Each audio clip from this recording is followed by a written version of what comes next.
नहीं मिथिला नगरी है तो फिर बाद में गा लेंगे, ये तो हम लोग का चढ़ा हुआ है, लेकिन जो फेमस है उसके लिए किया जूती लक चढ़े रघुनंदन के।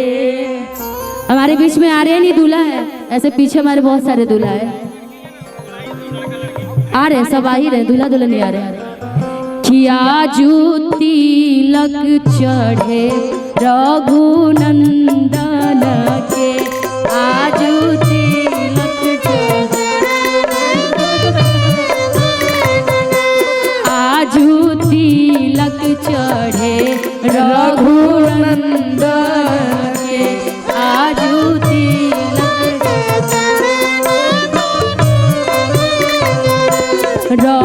रघुनंदन के, रघुनंदन के, रघुनंदन के, रघुनंदन के, आजू तिलक चढ़े रघुनंदन के, आजू तिलक चढ़े रघुनंदन के।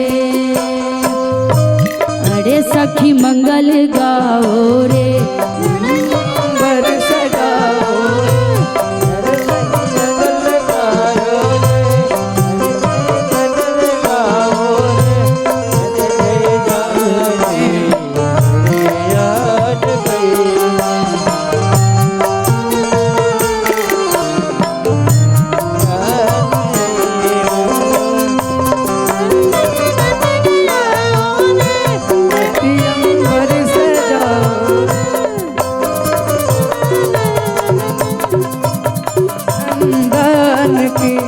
आजू तिलक चढ़ाई रघुनंदन के। चारों कुमार बैठे छवि छहरत, चारों कुमार बैठे छवि छहरत, चार कुमार बैठे छवि छहरत, चारों कुमार बैठे छवि छहरत, होता सुमंगल यही क्षण के, आरे होता सुमंगल यही क्षण के, आजू तिलक चढ़े रघुनंदन के, आजू तिलक चढ़े रघुनंदन के। प्यारी सी जोड़ी सामूहिक विवाह कार्यक्रम राजू पाठक भैया की तरफ। क्या बात है।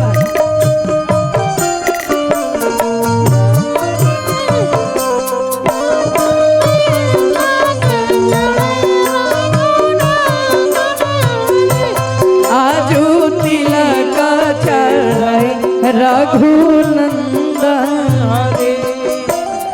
पीत जनेव पीतांबर धोती, पीत जनेव पीतांबर धूत, पीत जनेव पीतांबर धोती, पीत जनेव पीतांबर धोती, पीत जनेव पीतांबर धोती, पीत जनेव पीतांबर धोती।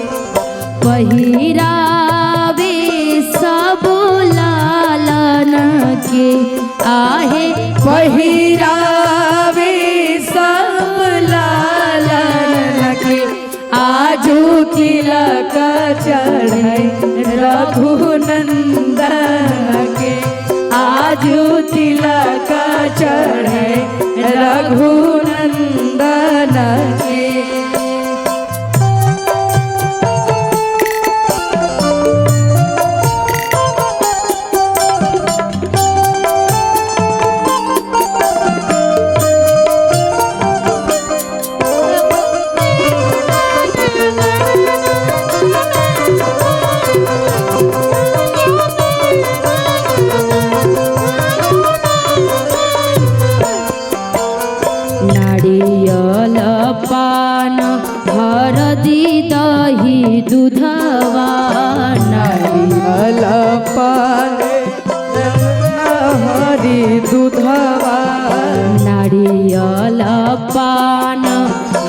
हरदी दूध दहिया नारियल पान हरदी दूध दहिया द्रव्य भरल कर कंजल के द्रव्य भरल कल कंजन के आजू तिलक चढ़े रघुनंदन के आजू तिलक चढ़े रघुनंदन के। एक चीज है, चश्मे के भाई सभी लोग दीवाने हैं। क्या चश्मा इतना अच्छा लग रहा है? ए भाई मैं बार बार चश्मा उठा रही हूँ, फिर से लगाऊं। पता नहीं चश्मा अब ठीक।